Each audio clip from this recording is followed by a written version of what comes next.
It's Mindful Monday, sponsored by River City OCD. Today, we are talking about the realities of OCD with Dr. Street Russell. Thank you so much for having us out today. Hey, glad to have you all. So OCD, a lot of people think that, you want everything super neat, super organized, but what does OCD really look like in real life? Right, yeah, a lot of folks see it that way, but there are actually very few people, at least compared to the wide range of the different types of themes that come up in OCD, who clean and straighten up throw pillows. But it looks like so many things, but these folks are really struggling to let go of these loops of thoughts that come up and then do things to try to take care of them and seek some relief from them. It's just that it doesn't work very well. You kind of describe OCD as a disorder of doubt, not danger. So what does that really mean? Right. So often what their brain is doing when these symptoms come up is it's wanting them to answer a question, and usually it's a what if sort of question. And even if they answer it, or if they do something to resolve that question, the brain comes right back and it says, well, what if you're wrong about that? Right. So we often do call it kind of the doubting disease because of that.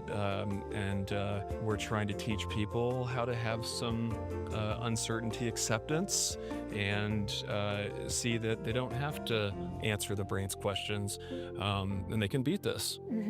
What would you say is the main difference between OCD and anxiety? Sure.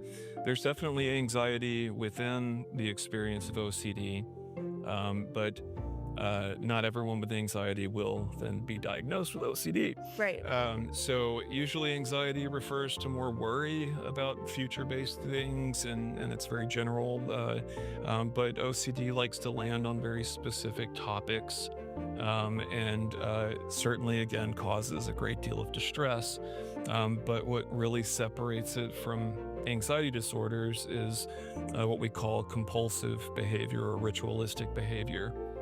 So our folks are trying to do something repeatedly and excessively to try to make this anxiety go away, but it's actually what's making their issue a lot worse. Right, and we kind of are going to hit on that too. Why does trying to figure things out or maybe gain certainty about something actually make it worse? Right, yeah, well, because when the brain sees us making those kinds of choices, it's taking that as information that this is something that's relevant or that matters to us.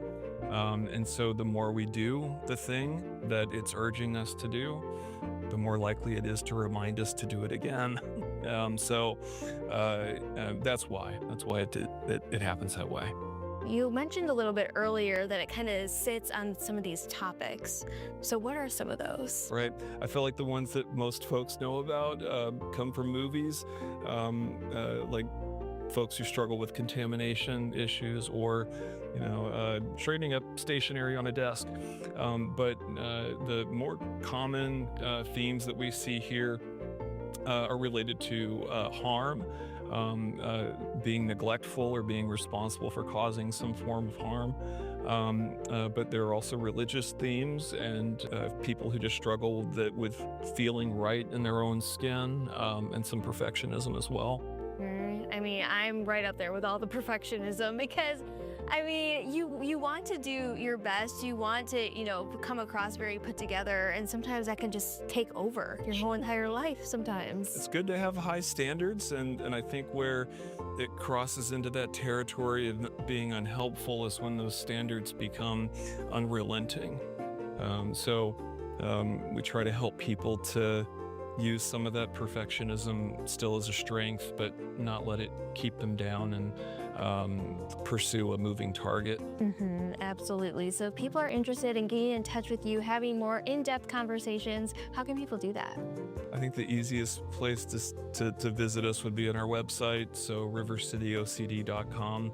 And if you just give us a call or fill out the contact form, we'll be in touch. Alrighty, well, thank you so much again for having us out today. They're located right here in the heart of St. Matthew, so if you're interested in learning more, just head over to rivercityocd.com.